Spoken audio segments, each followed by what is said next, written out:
کیا آپ ان دونوں ہا کی آوازوں میں بہت اچھی طرح سے فرق کر لیتے ہیں؟ اگر جواب ہے نہیں تو یہ ویڈیو آپ کے لیے ہیں۔ وَنَحْفِدُ وَنَرْجُو رَحْمَتَكَ یہاں پر ہے یہ والا ہا، تو اس کی صحیح ادائیگی ہوگی وَنَحْفِدُ، لیکن کچھ لوگ غلطی سے یہ والا ہا ادا نہ کر کے یہ والا ہا یہاں پر ادا کر دیتے ہیں۔ اس کے ساتھ پڑھیں گے تو آواز بنے گی نَحْفِدُ، اس کے ساتھ آواز ہوگی نَحْفِدُ نہ۔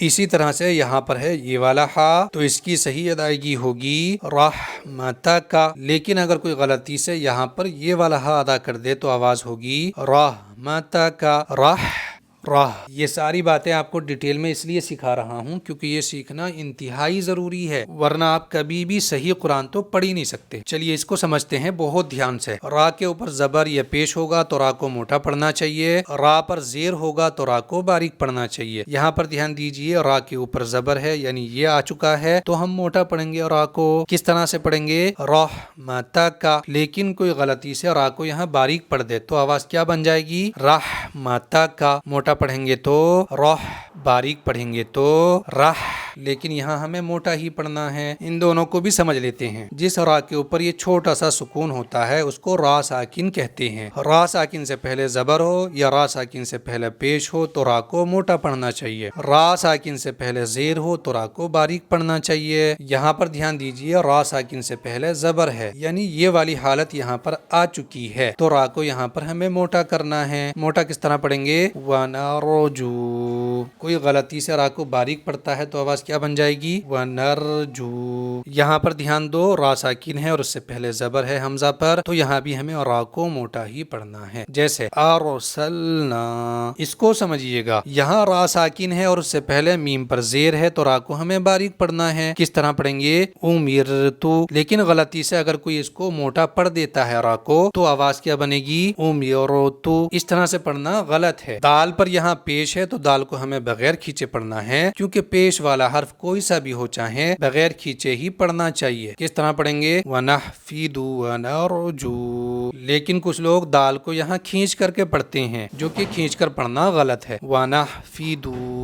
وَنَرْجُو، اس طرح سے تھوڑا سا بھی دال کو کھینچنا غلط ہے۔ اگر آپ تجوید کے ساتھ میں بالکل صحیح طریقے سے قرآن سیکھنا چاہتے ہیں تو ہمارے اس پیج کو فالو کر لیجئے، کیونکہ قرآن سے ریلیٹڈ میں بہترین سے بہترین چیزیں لے کر کے آتا رہتا ہوں، اور یقین رکھیے آپ قرآن سیکھ سکتے ہیں۔